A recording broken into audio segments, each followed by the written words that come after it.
Welcome to Installation and Maintenance of Health IT Systems, creating fault-tolerant systems, backups, and decommissioning. This is Lecture B. This component, Installation and Maintenance of Health IT Systems, covers fundamentals of selection, installation, and maintenance of typical electronic health records (EHR) systems. This unit, Creating Fault-Tolerant Systems, Backups, and Decommissioning, will discuss ensuring availability and resiliency through fault tolerance, data reliability through backup, and secure decommissioning of EHR systems. The objectives for this unit, Creating Fault-Tolerant Systems, Backups, and Decommissioning, are to define availability, reliability, redundancy, and fault tolerance. Explain areas and outline rules for implementing fault-tolerant systems. Perform risk assessment. Follow best practice guidelines for common implementations. Develop strategies for backup and restore of operating systems, applications, configuration settings, and databases. And decommission systems and data. As healthcare organizations adopt new technology to improve their efficiency, their dependence on that technology increases exponentially. However, what happens to all of these critical applications if a failure were to occur? What about the integrity of the caregiver's data in the event of a disaster? In Lecture B, we will present guidelines for fault tolerance in commonly used systems. Let's begin discussing best practices for fault tolerance regarding several common technologies, beginning with computer hardware. Be aware that computers that implement fault-tolerant technologies cost more. Computer hardware can be divided into workstations, client computers used directly, and servers, not directly accessible, used remotely. Workstation fault tolerance is less critical for the simple reason that they should not store critical data. That is, any critical information they contain or use should immediately be delivered over the network to the server. This means that a failed workstation loses no data. Access is still available by just using another workstation. If you have several workstations that are constantly used, having a spare that is set up and available is wise. Additionally, each workstation can be less expensive because they need not use expensive fault-tolerant subsystems. Server fault tolerance is much more important. Because they store critical data, the availability of that data is paramount. In this case, it's wise to invest in fault-tolerant technologies and subsystems. Technologies that help the server remain powered up and accessible include hot swap hard drives, allowing replacement of failed drives or addition of new ones while the server is running and available. Hot plug expansion card slots, allowing replacement of failed expansion cards like network or storage access cards, or the addition of new ones while the server is running and available. Error checking and correcting memory, which automatically senses small errors that can occur in memory and eliminate them. Hot add memory, allowing for expansion of memory capacity without rebooting. Redundant and hot swap fans to maintain server cooling as recommended to reduce component failure rates. Redundant power supplies, PSU, which for maximum utility should be plugged into different power sources. Connecting two power supplies to the same wall power outlet protects against failure of one PSU, but not against a tripped circuit breaker for that line. Connecting to different circuits, or for large organizations to different power sources, is a best practice. Finally, similarly to the workstations, multiple servers could be available, allowing workstations to connect to the one most available. Multiple live servers may be configured in a cluster, complex environment but high performance and availability, as mirrored, less complex but highly available, or as an online backup as a hot spare, simplest multi-server configuration but requiring some work in case of primary server failure. Tulloch sums hardware redundancy by saying, quote, Although expensive, these strategies can provide a simple solution to ensuring near 100% uptime in business-critical environments, and the expense of their integration reflects only a fraction of the cost associated with lost production or potential errors when one of these critical components fails." End quote. The primary method for data storage fault tolerance is to have the same data on multiple hard drives in case one fails. In its simplest form, it's as simple as copying a file into two locations, for instance to a hard drive and to a flash drive. However, this simple duplicate copy method scales poorly, so best practices for data storage include technologies that automatically store data on multiple physical devices.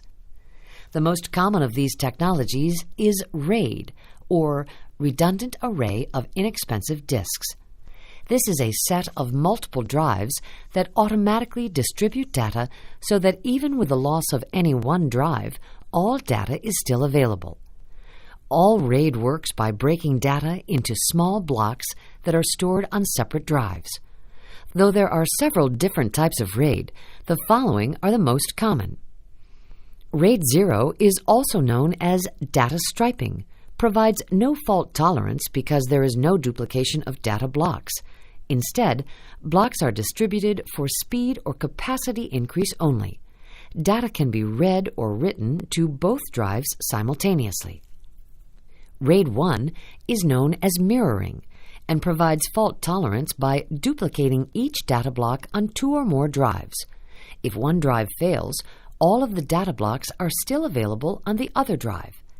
There is a write performance penalty because all data must be written twice, but a doubling in read speed because data can be read from either drive. It's useful for simple systems and relatively easy to set up. RAID 5 is data striping with distributed parity and requires a minimum of 3 drives, with standard configurations using 4 to 6 drives. Here, a series of data blocks are spread across all drives in a stripe, similar to RAID 0.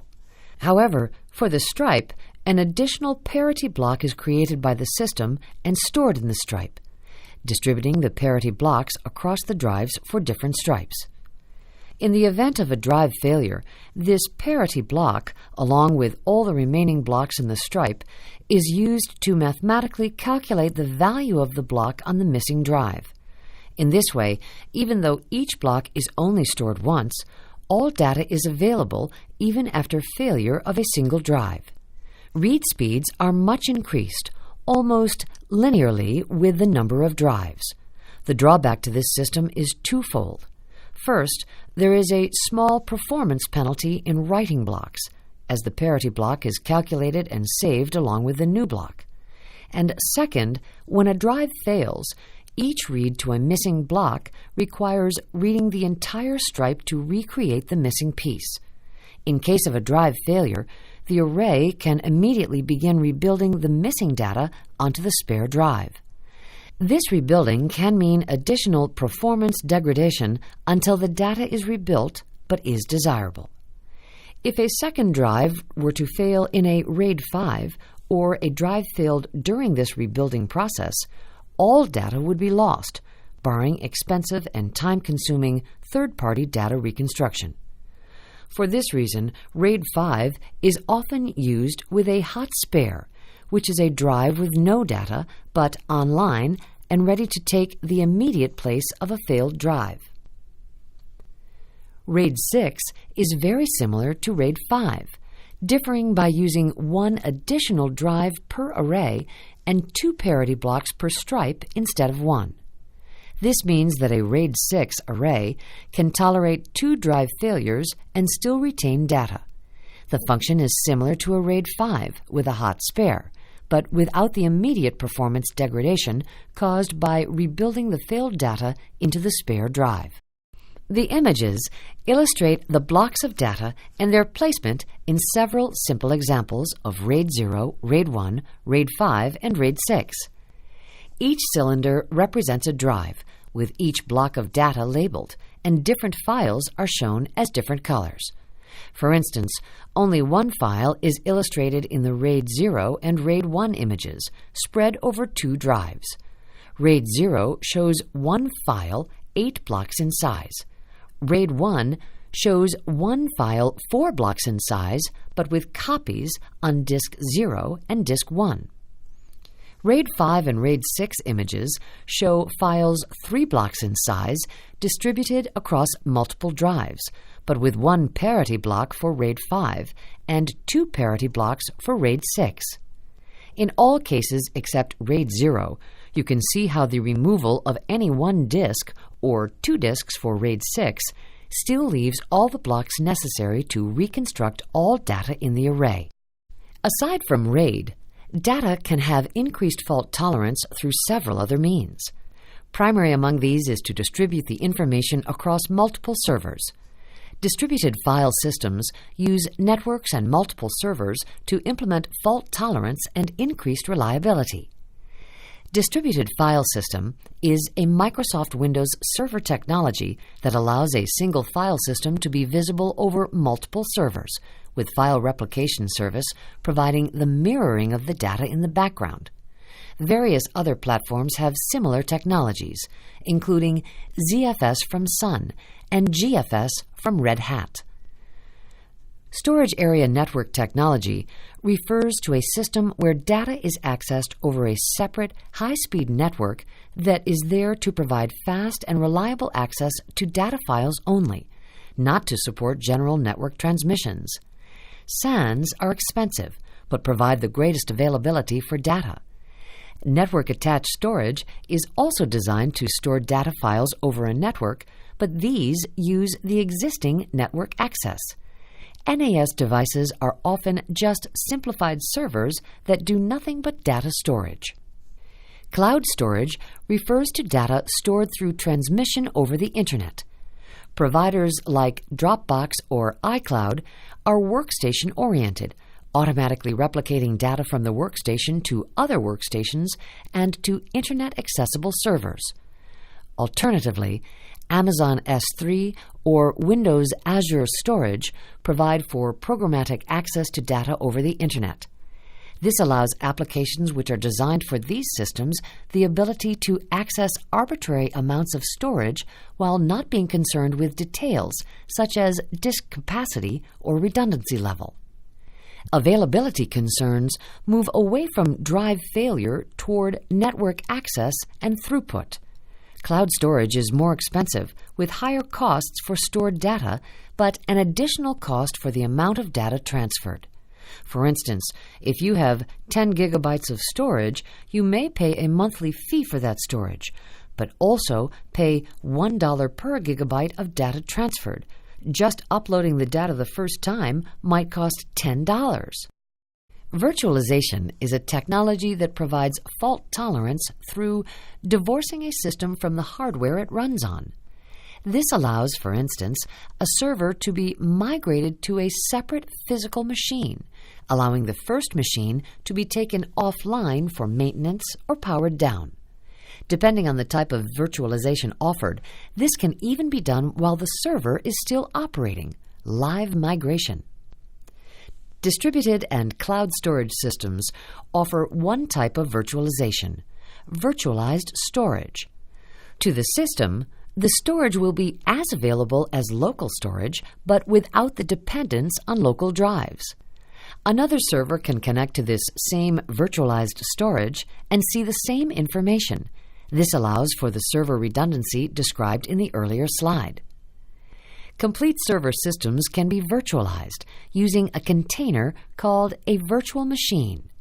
A virtual machine is a software emulation of a complete physical environment, drives, memory, network interfaces, whichever devices are supported by the virtual machine environment. All of the necessary information about the virtual machine is stored in files. These files can run on one virtual machine server, called a virtual machine host, then be moved to a separate virtual machine host and not be aware of the change. Indeed, this technology allows for all the data and services on an existing physical server to be converted to a virtual machine. Then, if the new virtual machine host were to have a failure, the virtual machine data files could run from a new host, potentially one with faster performance. Additionally, a single physical host with sufficient resources could run multiple concurrent virtual machines. Though this might sound like an all-your-eggs-in-one-basket approach, it simplifies fault tolerance. You're able to focus efforts on securing availability of a few physical computers instead of many. The advantages include the ability to upgrade and scale easily, simplified hardware management and fault tolerance, and ease of integration into existing systems and infrastructure. The disadvantage is that if the virtual environment experiences a complete failure, a large number of systems are affected. Additionally, there is a small performance penalty for virtualized servers with a common range from 0.5% to 10% over running on bare metal. Intensive memory or data access services may not be good candidates for virtualization because of this. The server's vendor is able to provide recommendations for best practices. Infrastructure virtualization is basically outsourcing of the infrastructure of your system. This requires tight integration and good confidence in your provider and the network connecting you. Infrastructure as a service is letting all of the services be provided by a contractor. Great care should be taken if you are doing this with critical business systems. Because virtualization disconnects systems from specific hardware, virtualized systems are no longer as strongly tied to location. That is, if your system can be moved from server to server at your office, it could potentially be moved from a server at your office to a server at a hosting provider. As in a previous slide discussing hosted storage, hosted systems are possible. An entire computing environment can be housed and running on server computers that are maintained by a service provider that specializes in maintaining hosting platforms. The most prevalent example of this in the past has been web server hosting. Many organizations exist, and have since the mid-1990s, that allow a small organization to create a website. The website is just a collection of data files and perhaps database lookups that run on hardware provided by the web server host. For larger or more adept customers, these web hosting providers would provide a server that could be more than just a website. Any application the customer created could be run on this reliable server that is physically maintained by the hosting provider. Virtualization expanded the customer base for these services. Currently, hosting providers will offer standardized virtual server platforms. Customers have a server that they can access and configure as they please, and have all the physical maintenance and reliability issues handled with service guarantees by the provider. Rackspace, Amazon Computer Cloud, and Windows Azure are examples of large, reliable providers that offer a platform on which to build what you need. However, these providers only handle one part of the availability problem. They ensure the host is massively reliable. Availability issues can still arise in several other areas. One is with network access problems. These network problems can be local. What if a network switch in the office closet fails? They can also be remote. What happens if the Internet service provider experiences problems? Best practices here include building a robust network architecture with redundant switches using spanning tree protocol and routers using secondary network links. If Internet access is required to connect with the EHR, then consider multi-homing, having redundant Internet connections by connecting to 2 or more different Internet service providers. Another availability issue is with electrical power. Best practices include connecting an uninterruptible power supply, or UPS, to critical servers, workstations, and network access equipment. This is basically a battery that will allow the device to continue running for some time, depending on the size of the battery. Be sure that the UPS is monitored. This is a small program running on the server or workstation that communicates with the UPS and knows when power is lost and how long the UPS will be able to keep providing power. This allows the server or workstation to have an orderly shutdown. The alternative to an orderly shutdown, a crash, can potentially cause data loss. So a UPS without monitoring is almost useless. A server that crashed 10 minutes after the power cuts out is no better than one that crashes instantly. For systems that need to run longer than the 10 to 60 minutes that UPSs will commonly provide, a power generator is added. Best practices for using UPSs and generators focus on the load that they must maintain.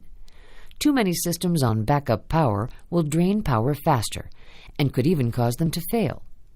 Be sure to consult with the vendor regarding how much power each of your critical systems require. For large medical facilities, sufficient backup power generation capabilities are required for accreditation. Another type of off-site hosting is via providers of software as a service. These providers may also be known as Application Service Providers, or ASPs. They provide complete systems, but instead of installing locally, they maintain all the data and equipment off-site and require a connection to the provider for access to system data. Some providers may require some custom software installed on client workstations to access data, but many are designed to be used through standard web browsers. These web-based EHR systems have a number of attractive features. No hardware maintenance of administration costs because all servers are hosted remotely. Contractually guaranteed service levels assure availability. Accessible from multiple devices, PCs, tablets, possibly anything with a web browser. There are two primary drawbacks to these systems. The first is cost. An organization may pay by the physician or by number of patient records, or by the amount of data transferred, or all of them. But as these systems scale, the monthly cost of the system rises as well. The second drawback is that the single point of failure, remote access, for the system is actually several points of failure, none of which are under the control of your organization. That is, to access a web-based EHR, your PC and network has to work properly, as well as the network's connection to the Internet. But the Internet service provider may experience problems, or the SaaS hosting provider, or the SaaS company itself. You will have contractual service agreements with each of these companies, but sorting out which of them is causing a problem may be challenging when a system is inaccessible. This concludes Lecture B of Creating Fault-Tolerant Systems, Backups, and Decommissioning. Best practices were discussed for providing fault-tolerant computer hardware, data storage, virtualization, remote hosting, and network access.